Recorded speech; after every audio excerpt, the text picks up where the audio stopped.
Welcome, everyone. We are so glad you're here. All of your beautiful faces.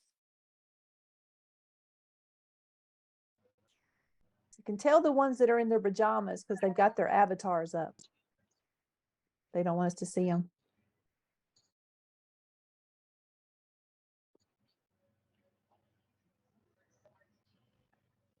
Good evening, Daisha. How are you? I'm good. How are you guys doing?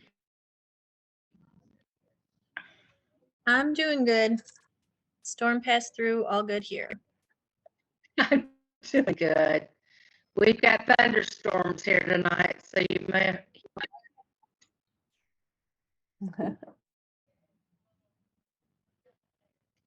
Well, we are so glad to see all of you. We're going to start in just another minute. We'll, because there's going to be so many on this call. Well, there was a lot. It looks like we just lost a bunch. So many on the call. We will ask you to stay muted. No pajamas, just stuff in my face. All right, Stephanie, that's cool.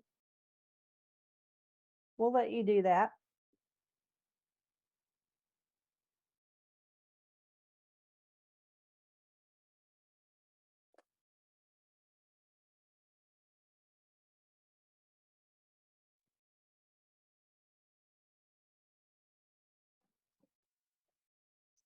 So, hey, everyone, we are so glad that you're here tonight with us for our STEAM in the Park celebration. As you can tell, it looks a little different than last time. Our boxes have been shipped to all but 3 of our camps. Steve and I are going to be driving to 3 of them back to back to back. So we'll take that with us. But we do have our camera equipment packed and our pelicans packed. And there's room in here for us to sit. And we are leaving in 4 days, which is real exciting for our first big event. We'll tell you that. So we're going to be gone from the 21st to the 26th at Mammoth Cave. And then we'll come home for a week. And then we will hit the road to Great Smokies, Cumberland, New River. We'll come home and repack and then fly to Atlanta the same day. And then we'll be in Hawaii, Big Cypress, Redwood, Jimmy Carter, Acadia, Rocky Mountain, Olympic, and Voyageurs. So when we leave the second time, we're not coming home to August 17th. So if we look a little ragged halfway through, it just means we didn't get to a laundromat, but we hope everything's going to be good. We're so excited to do all of this with you. So we're going to go ahead and get started. So again, welcome to our celebration, STEAM in the Park. We are recording this tonight and we're so glad that you're here. So before we introduce some of our guests tonight, I want to do a little something with you and just see who are we. Now, this next slide has a lot of words on it, but if you'll just take a moment, make sure you're pinning the speaker at the top of your screen so you can see this full screen. But we just want you to make sure that we all understand our mission. And then I've added something a little bit to it. We're going to be using journaling as an outlet for us this summer, all types of journaling. And in fact, in just a little bit, we'll look at 10 different ways we're going to journal this summer. And we're also going to really celebrate self-expression. So finding what you're good at. Last year, we found people that could whistle really well. We found someone that had a really unique talent in rapping, and it surprised us that it came out of her little body. We found people that were very good at organizing. We had someone that would pack our stuff up when we got ready to leave, which was really important because by that time I was really, really tired. We found people that were really good at just being people encouragers, human encouragers. So we're going to find what you're good at this summer. So as you have finished reading this and know that we're going to be world changers and we're going to be thoughtful and intentional, I want you to do a 7-word flash. So no, that does not mean you're taking your clothes off. I'm sure some of you right now are a little scared. But in the chat window, could you just drop in 7 words real quickly that describe your feelings, your emotions, your anticipation right now. Okay, so I'm going to give everybody 2 minutes. And again, I will share all of that on Facebook and in an email, but for 2 minutes, let's just drop as many things as we can in there. We're looking for 7 words really quickly that describe your emotions, how you're feeling right now. So let's start looking at some of those. Let's see. And if you can't get 7 up there, we're not going to penalize you. The words don't have to follow any structure, but if we were to read those out of context, could we look into your mind for a moment and sort of see where you're at? Yeah, I agree. Someone just said excited that we'll all be finally together. So for the newcomers, you need to remember that our STEAM in the Park campers last year and the year before are going to camps with brand new people. So they're going to meet extremely or be in different situations where they're going to meet new people that they've not met before. They won't be with the same. And we wanted that to be intentional with this, that every time we go, we enlarge our territory, or we put more people in our pockets, if you will. A little shout out to Heather Montgomery. Thrilled, curious, open-minded. Nervous is okay. Please know that nervous works. I'm nervous about using the bathroom in nature on a toilet that's just outside with the wolves. You know, who knows? We're just going to be hanging out. We do think there's going to be a building around us now, so that's kind of a little bit better, but I'm nervous too. And I love the people that keep saying curious. We want you to be curious. All right, these are great, and we will curate all of these and share those on Facebook. But before we do that, I know you're probably wondering who our guest is, or one of our guests is. Well, last year we were contacted by someone after I sent 2 emails saying, we love you and we'd like you to be involved with us. This person immediately reached out and said, let's talk. So we're excited today to introduce you. If you can go back to the slide, Steve. Introduce you to, I'll come back to that. Introduce you to John Muir-Laws. Now, before you go there, this is not John Muir's grandson, but he does have a great story about his connection to John Muir. John Muir has written all those books that we've been using for the last 2 summers, all of that great journaling things. In the Smoky Mountains, we pulled out 4 of those. We did forest karaoke, we did soundscaping, we did a couple at Acadia. We're thrilled that John Muir-Laws has found some value in what we've done. And because of him, you guys are all getting a journal this summer that has paper in the front of it, but an excerpt of his book in the back. So we are thrilled that John Muir-Laws is here with us tonight. He's on the West Coast. And John, thank you so much for joining us. We are pretty amazed. And if you can tell in the chat window, people are like really excited about this to see you. So go ahead and tell us about yourself.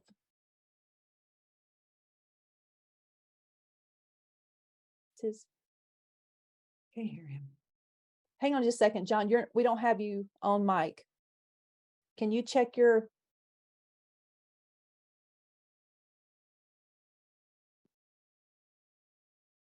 So since this is, there you go. I thought we were going to have to read your lips and then write down as in a journal what you were saying, but that's for the next time. So John, now that you've got your voice, tell us about yourself. Well, actually, I was hoping that I would get to do it through interpretive dance, but maybe that's not today. Hi there, everybody. It's really a pleasure to be here, an honor to be here with all of you. And I hope that someday I'm going to get to meet part of this crew in the parks. I think the program that you are doing is absolutely brilliant. And I am, wait, hold on. were you trying to signal me something? Husband to take me off the screen while you're up there, but he didn't do it. So you keep going, John. Okay, I'll just, okay, we'll get to, actually, no, here's what you have to do. You have to pretend that it's you talking, so that while I'm speaking, you try to move your lips in sync with what I'm saying. And we'll see how this goes. Yeah, I'm jealous of you, all packed up and ready to head off to the parks. And I am actually, could you make me a co-host, and I'll be able to share my screen? Do that right now. That's excellent. So I am an avid park lover, as well as a nature journalist. So everywhere I go, I keep a notebook with me, and I use it to write down my thoughts and observations and feelings about whatever I'm experiencing when I'm out in nature. And it is, I think, one of the most profound and powerful ways of getting more out of being wherever we are. We have a tendency to think that when I'm in the middle of a park that fills me with awe and wonder, that my brain is really going to richly remember this experience forever. But I would like to just take you back to a moment where you have been sitting before a sunset. Is anybody ever, I'm going to kind of bounce over to my gallery view right now. There, I can see all your faces. Hello. So what, has anybody ever been out watching a sunset and turned to somebody and said, I think that this is the most beautiful sunset I've ever seen? Anybody had one of those moments? Yeah. Well, here's the crazy thing. It wasn't. It's just that we've forgotten all the rest. Our brains have a really, really powerful way of remembering and recording our traumas, but the sublime and the beautiful and the wonderful and magical and mysterious, our brains don't have an autopilot way of recording those sorts of experiences. So what happens is you're out in one of these places like, this is the most beautiful, beautiful sunset I've ever seen. Oh, I'm going to remember this forever. The hard part is, try 20 minutes. And already all this stuff is just slipping from our brains. But the good news is that there are some tried and true and tested and fun strategies that you can use to both, when you're in the moment, immerse yourself more in it, and be able to remember that more vividly. And the most powerful of those is to keep a journal. And what you want to do is just whatever you're feeling, whatever you're noticing, try to get it from just sort of sitting here in your electric meat to looking back at you from the page. And it doesn't matter if it looks good. It doesn't matter if it's spelled right. This isn't a place for worrying about art. It's not a place for worrying about spelling. But what you want to do is anything that you're noticing or experiencing, you got to get it from here down to that paper. The paper, it turns out, can hold much more than your electric meat. Your brain can dance with about 7 different ideas at a time, plus or minus 2. And when we try to get it to do more than that, your brain just starts ignoring all sorts of things so that it makes room for the next ones.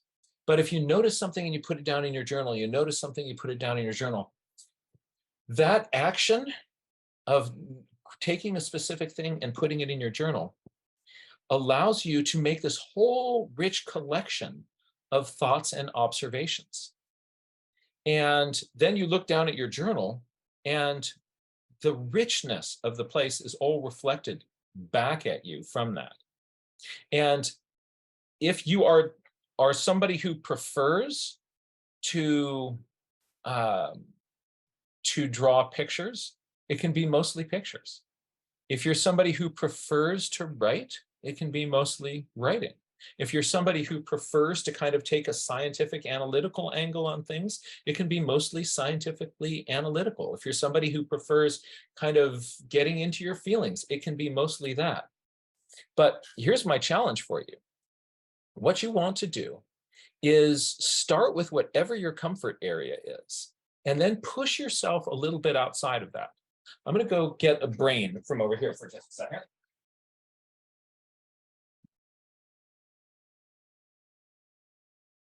It's good to have a spare brain around.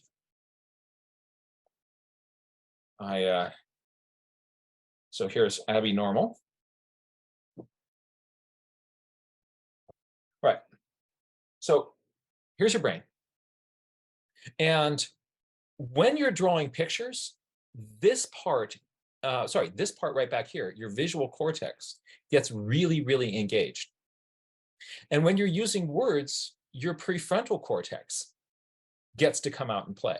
And we find in fMRIs, when people are playing and kind of messing around with numbers and counting things or measuring things or timing things, that there's a strip above their ears that starts to light up.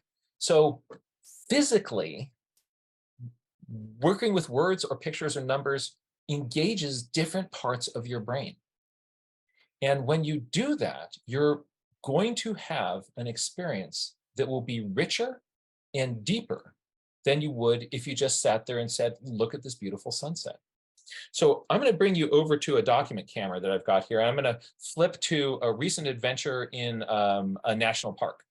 I took my family and my two little daughters over to Death Valley, and we played around there for a little bit. And let me see if we can go there now. There we are. I'm going to change my. Can I still be heard clearly? Yep. Yes. Good. All right. Where did I put? Oh, there's that journal. So this is just a big blank notebook of my observations. And there we are. So went to Mojave National Preserve in Death Valley National Park. This is a diagram. Look, this is not a pretty picture. This is a diagram of sand dunes and noticing where there were these sort of strange dark smudges on the bases of them, and kind of noticing which way the wind came and how these little marks were oriented on either side of these slopes. And then I collected in Mojave, I put some glue down on my journal, and this is some of the sand from the dark spot, and this is some of the sand from the light spot. And turns out that this was magnetic. This was iron filings that were there.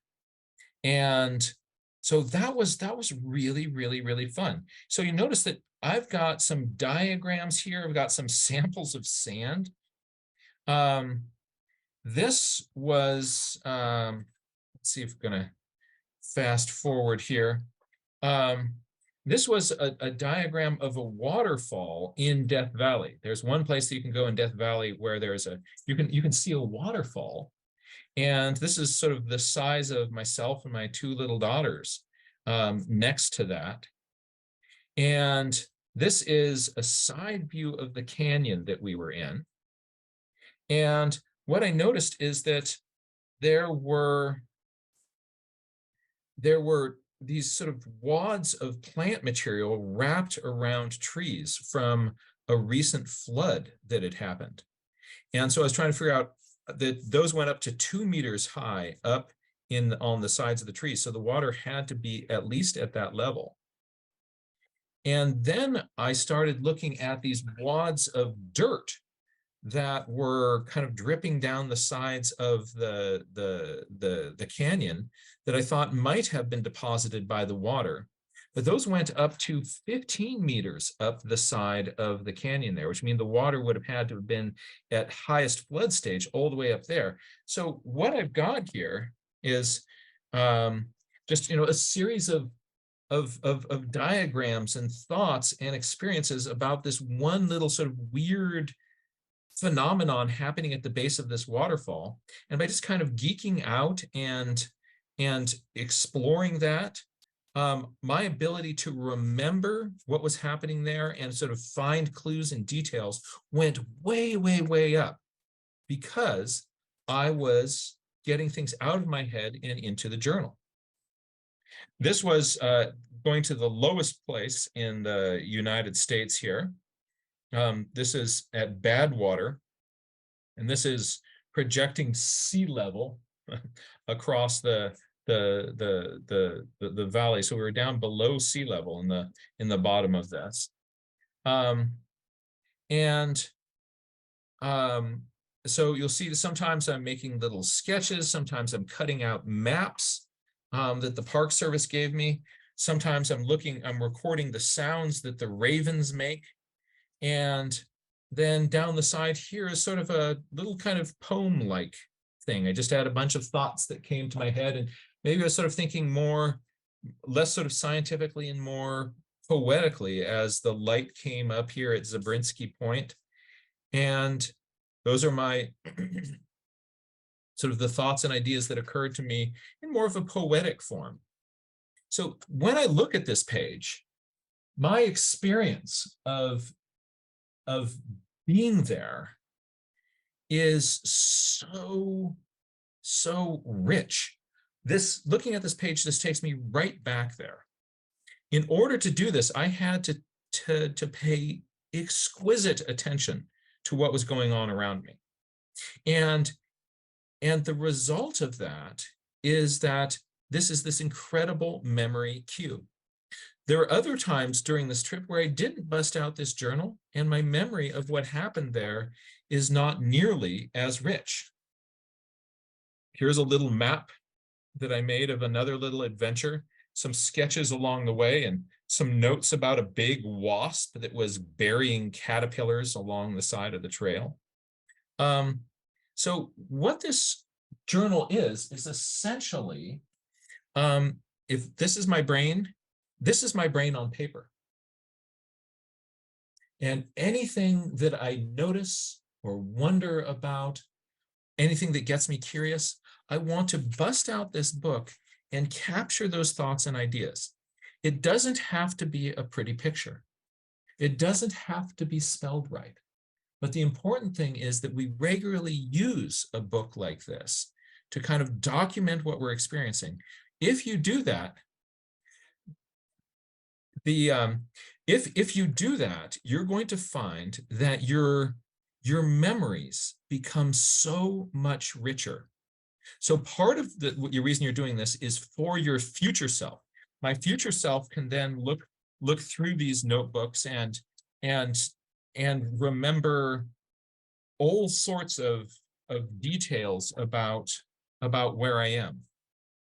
My future self has the benefit of being able to come back to this page and be brought back into a sublime moment.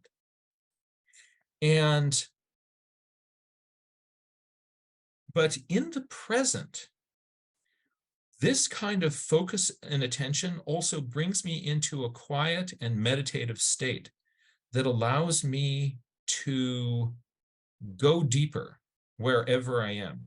If I don't bust out my journal, I tend to just sit and look and forget. But if I pull out these notebooks, then whatever I'm seeing is there's so many other layers of wonder that I noticed. Here just the other day, I was down at the beach, and these strange little jellyfish-like creatures called by-the-wind sailors had washed themselves up and died on the shore in these massive drifts. This is a sketch of one from the top. This is a sketch of one from the side. This is a cross-section. So this is kind of me being kind of architectural with them. This is a big smudge of the goopy body, purpley stuff that's inside of them that I kind of dapped on my page. These are measurements of the body lengths of them, and these are the dried shells of by-the-wind sailors that had died and and gotten left behind there. It's kind of cool. They have this little sail. Let's see if I can pop that up. Yeah, look at that. So there's a little sail. I made my journal into a pop-up book by, here's this little sail that sticks up on these cool little critters. So what I want to invite you to do is to try your own hand at journaling your own discoveries and the wonders that you encounter. You're going to be out in some of the most amazing places on the planet. And if you take some time and record some of those experiences in your journal, you're going to find that in the moment, you will see so much more. And later on, you'll be able to remember those experiences so much more vividly. You have this amazing experience to go out this summer and experience these places firsthand. Keeping a journal like this will take those experiences side by side and lock them into your memory in profound ways that you will have forever. Here's kind of going out on a mud flat. These are two kinds of algae just taken off a mud flat and plopped in my journal. Now, if you're in a national park where there are rules about not collecting things, we're not going to be actually putting found objects in our journals, but we can sketch and draw or make rubbings from anything that we see.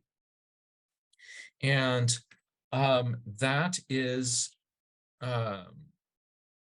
if you add kind of keeping a notebook like this to your own adventures and discoveries, you're going to find that you get so much more out of this experience this summer than you otherwise possibly would be able to.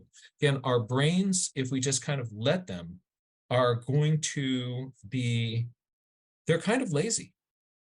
And they will look only as closely as they need to in order for you to survive. Your brain is kind of, switch back to a different cam for just a second. Whoop. Hi. And I'm going to switch my mic.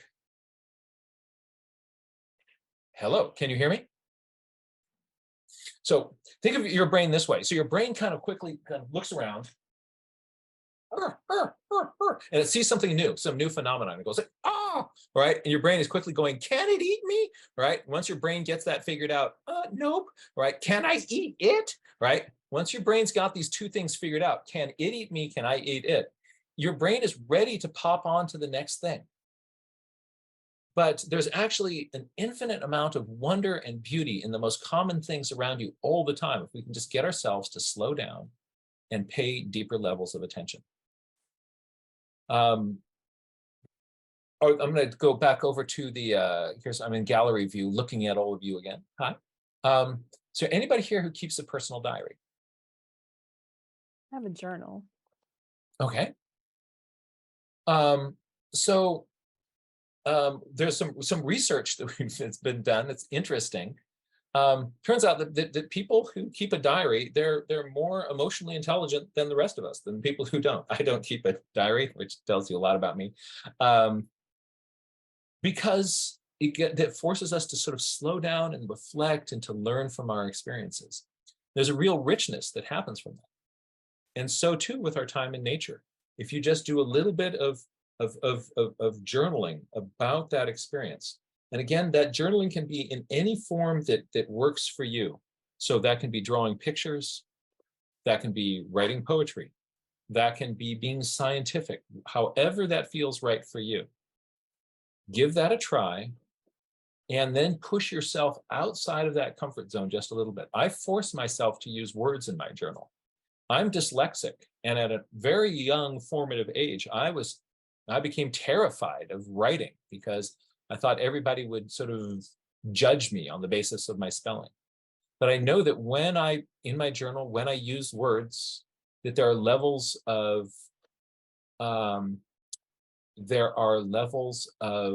wonder and connection and insight that I will be able to detect that I couldn't do on my own. And so that makes my journaling richer.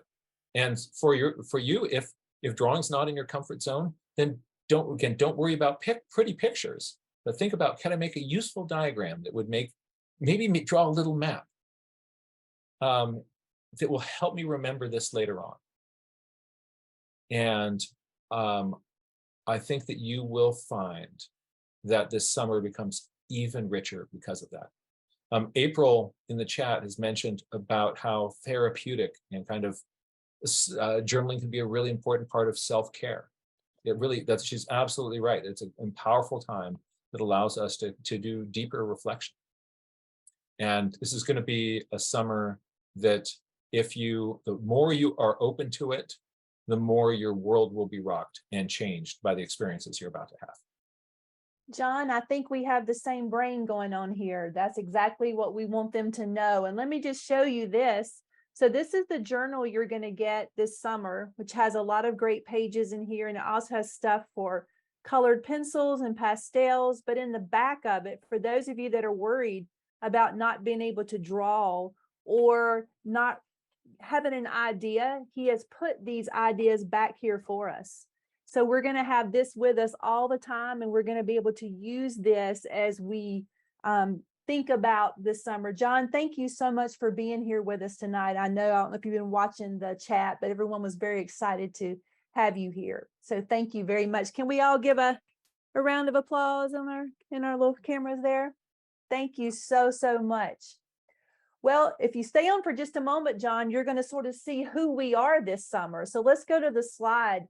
So this is our metric of what we are this summer. So if you take a look, we're from 41 states and 1 province. So we have Canada on board this year. We hope to have every province represented next year.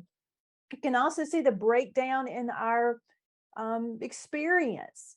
The 151 elementaries, the 12 librarians, the 2 social workers. We have 4 college professors going with us this summer.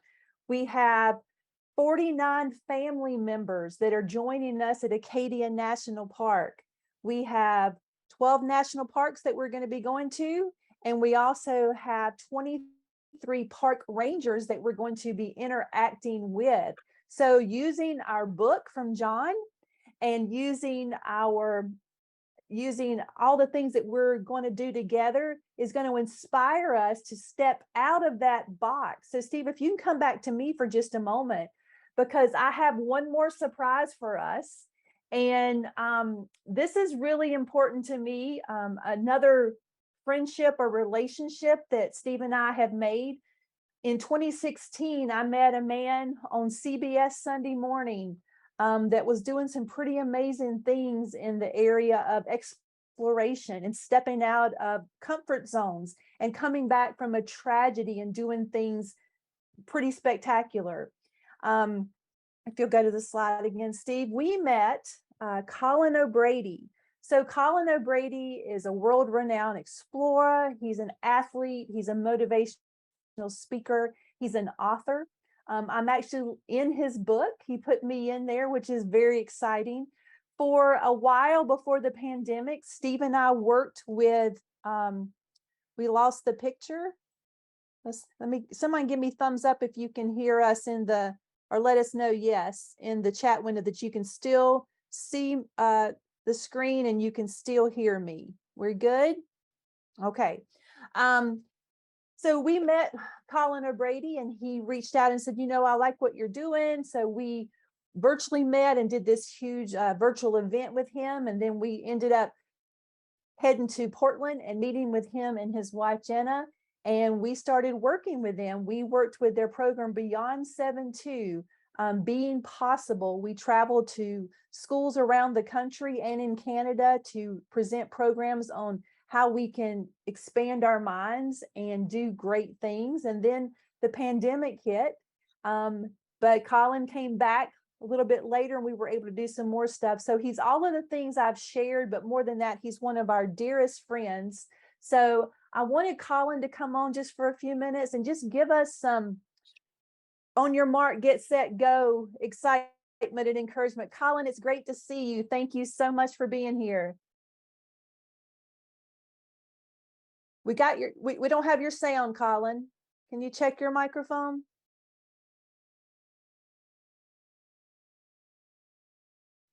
There we go. Can you hear me There now? we go. Yes. Perfect. Sorry about that. It is so great to be here with you guys. It is my greatest pleasure to do anything with Daisha. I'm assuming if you're on this call, you know how spectacular and amazing that she is. She's been a massive, massive blessing in my life. In 2016, my wife and I, Jenna, we dreamed up our first big sort of world record breaking project. The goal of that project was to see if I could do something called the Explorers Grand Slam. So to climb the tallest mountain on each of the 7 continents, as well as complete expeditions, both the North Pole and the South Pole, faster than anyone had ever done that. So Mount Everest, Kilimanjaro, North Pole, South Pole, etc. But when we really dreamed this up, it was coming from a sort of a deeper place with a deeper purpose, not just to see if I could set this world record, but it was at the beginning of us launching what Daisha mentioned is our nonprofit called Beyond 7-2. That's goal was to inspire young people to get outside, move their bodies, and live active and healthy lives. And it was very aspirational. We wanted to have sweeping impact. And the truth of the matter is I think our intentions were in the right place. We didn't know exactly how we were going to get there. We were fortunate to be invited to the White House when Michelle Obama was doing her campaigns around Let's Move and an active, healthy lifestyle. So that was a really cool opportunity. But, it really was a grassroots effort to get things going.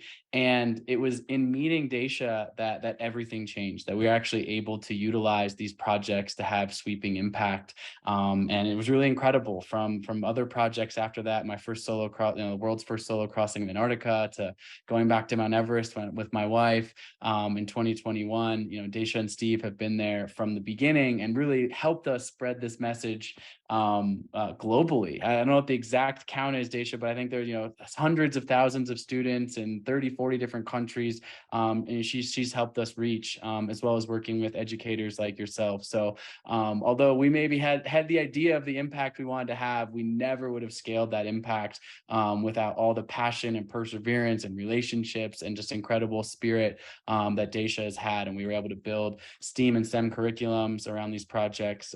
So anyways, it just warms my heart. That's a long introduction here to say, but I'm so excited for all of you guys doing expeditions and education. Daisha's, shared me this vision from the very beginning when she just was targeting one national park, and now I know there's, a dozen national parks and all these different events, across the country in summer. It's amazing, and really just an extraordinary opportunity to work with her and work with this program. But what excites me the most on a personal level is I know many of you are, stepping out of your own comfort zones, right? This is not your sort of day-to-day to be in a national park. I know there's probably some campouts or sleeping in tents or different adventures and hikes and things of that nature that you guys are going to be experiencing.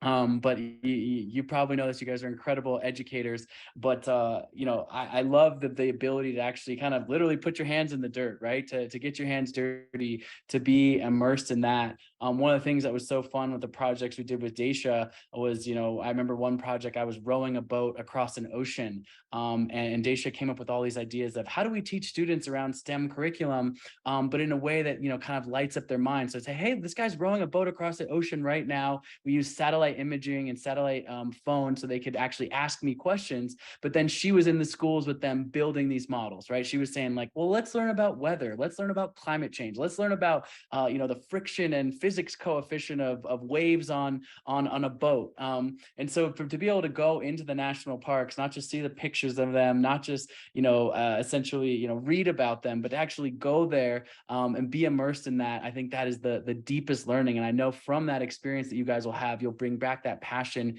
into your classrooms with all of your students. So suffice to say, I'm in your corner. I'm thrilled that you guys are taking this journey with Daisha and Steve into the national parks. It's going to be an extraordinary opportunity. And I'm really just proud to know any person, like every single person on this call, that, a lot of people out in the world, they just kind of say, oh, one day I'm going to do this. I'm going to take this adventure. I'm going to step outside my comfort zone. But we all know too many people that don't take that step.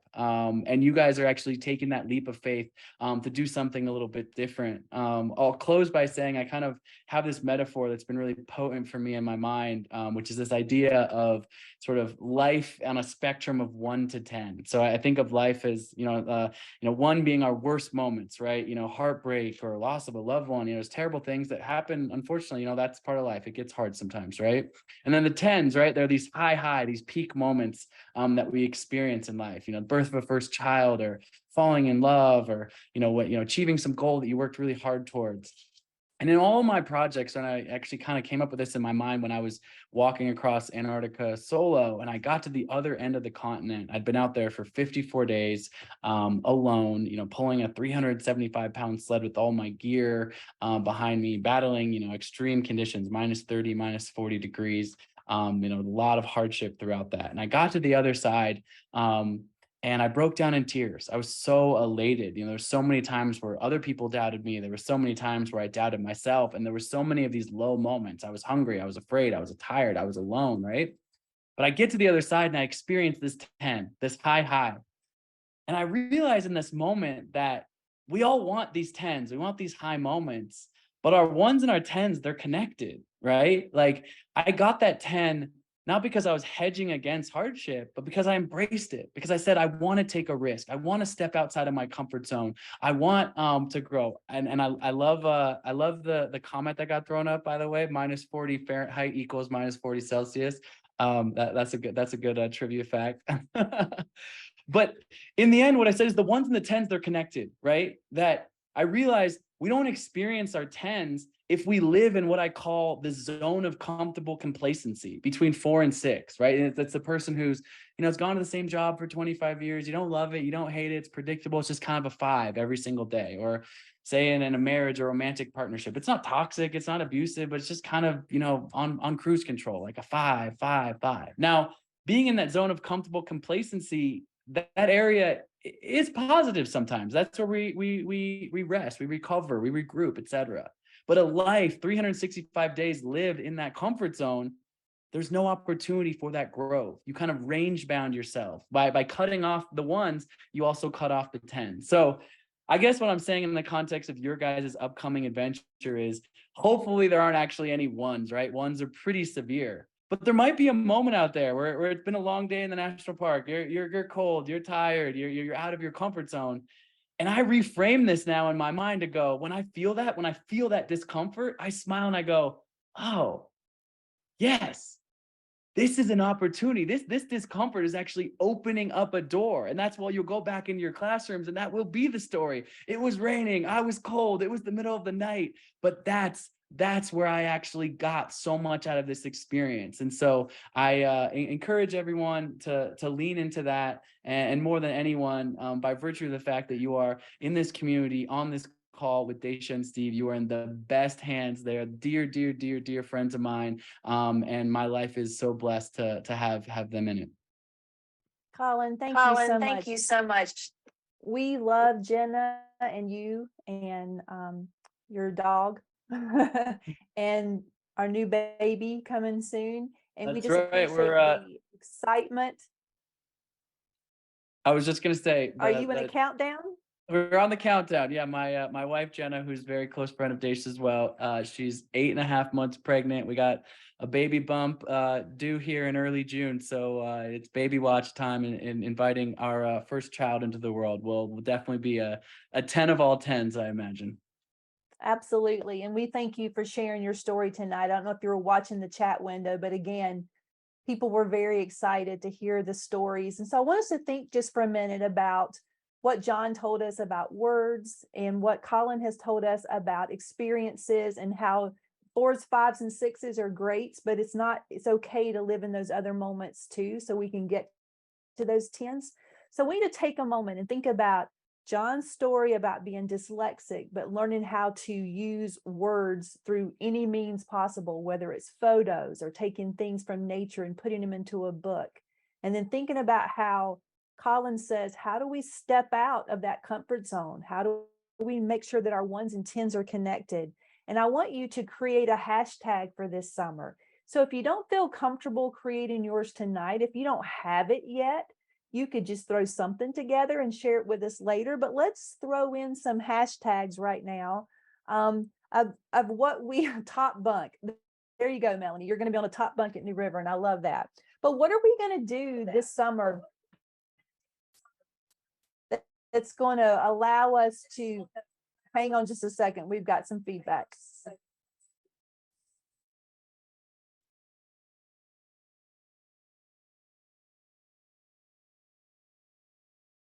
So these are beautiful. These are t-shirt worthy, I do believe. I'm thinking that Colin and John both are probably looking at these right now and thinking they might take a couple of those with them on their next experiences, whether it's to Tanzania with John as he goes exploring and learns about more nature, or Colin's next big experience of being a daddy and then continuing to be explorer. So these are great, and we're excited for those. Steve, if you can put it back on me for just a moment.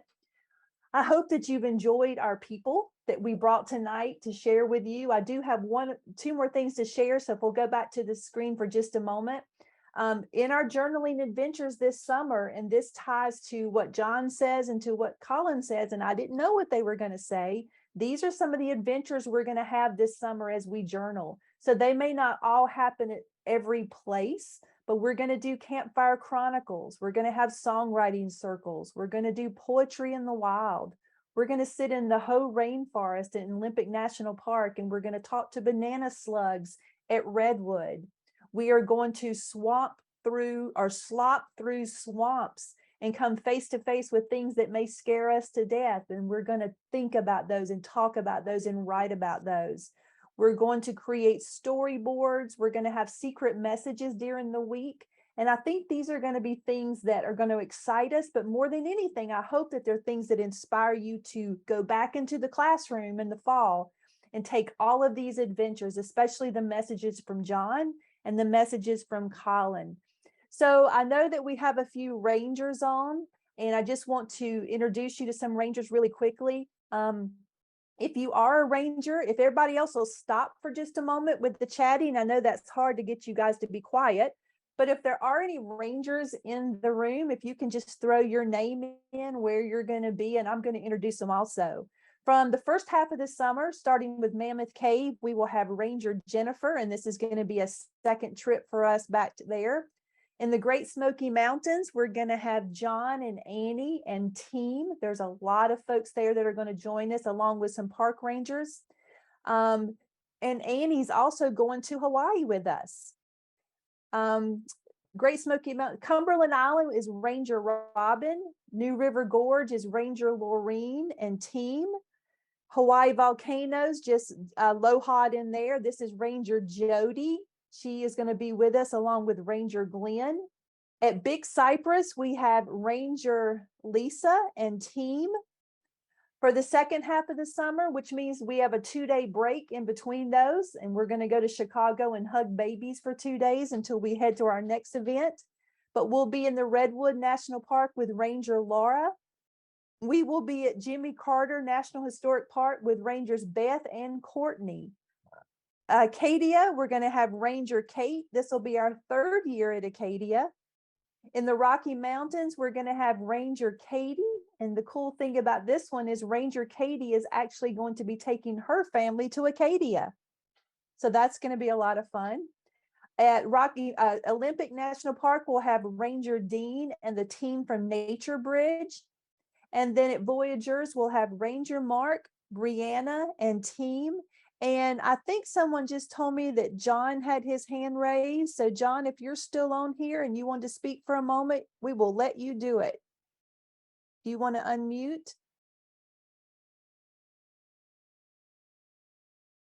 Hey, thank you so much. I just was so inspired by what Colin was talking about, and just it sounds like you've got what an amazing A-team you've put together here with this crew of Rangers. You're in for an incredible summer. I loved the way that Colin was framing kind of just getting a little bit outside of your comfort zone to open yourself up to a deeper level of experience. And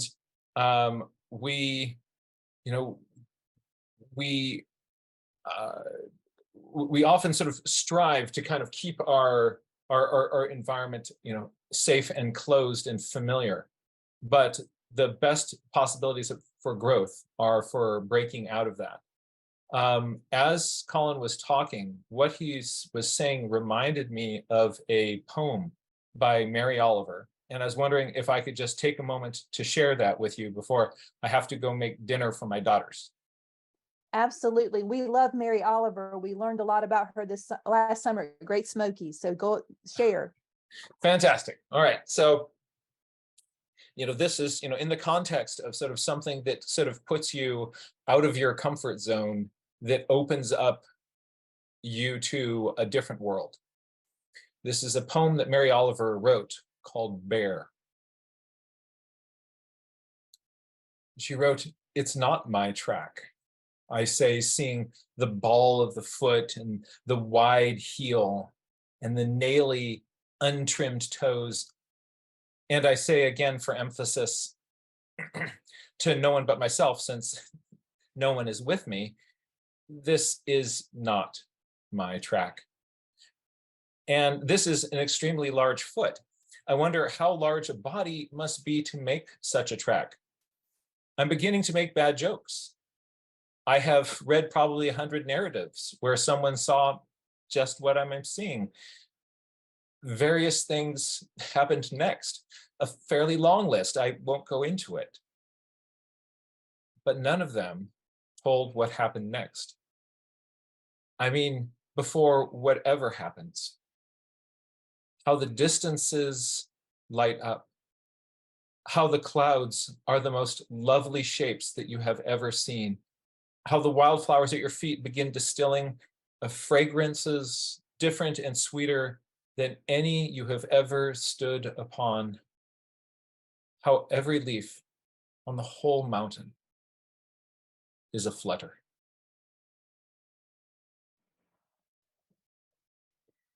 So, Colin, thank you for your inspiring words. And Thank you for sharing that with us. That was beautiful. And I think that really does sum up what we're going to be doing this summer. I want to end with just 3 announcements. First of all, I want to thank you so much for all the invoices being paid at 10:52 last night. I went to bed extremely happy and stress-free. And I just really, really appreciate that. With being so many people, I know that's a hard thing to do, but we thank you for that. We would ask that you get the waivers signed as quickly as you can. And if you don't know where those are, we've sent those out in a couple of emails and we'll put them back out. The Goose Chase has been created for every camp. It will open 2 weeks to the day for each camp. So Mammoth Cave is already open and they're already participating and creating. And then one more thing, the registration at each camp, when you arrive, all camps registration opens at 3 p.m. except for Cumberland Island, Hawaii Volcanoes, and Voyageurs. And you can see those times on the screen. And for Hawaii Volcanoes, it will still run till 5 p.m. So you'll have plenty of time to get there. For Cumberland and Voyageurs, it's bon voyage if you're not there on time. So we have to get on a boat. So let's come back to me for a second, Steve. Again, thank you so much. We ask that you keep us in your prayers and thoughts as we get ready to head out on Sunday. And we can't wait to hug you and to tell you how amazing you are. And we can't wait to experience the journaling and the mindset that both John and Colin shared with us tonight. So my final words to you are, see you in the park. If we can all smile real big so we can get a couple of screenshots. I'm going to ask you guys if you can try to get some screenshots for me. So make sure you're smiling and everything's hanging the way you want it to. We're smiling and giggling. And remember, there are 3 pages of us. So we don't want to miss anybody. Wow, look at y'all. Y'all are cute.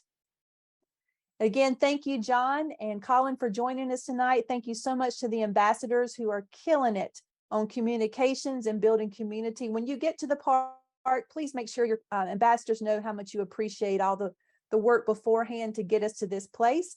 and we will see you guys soon. Thank you so much. Have a great night.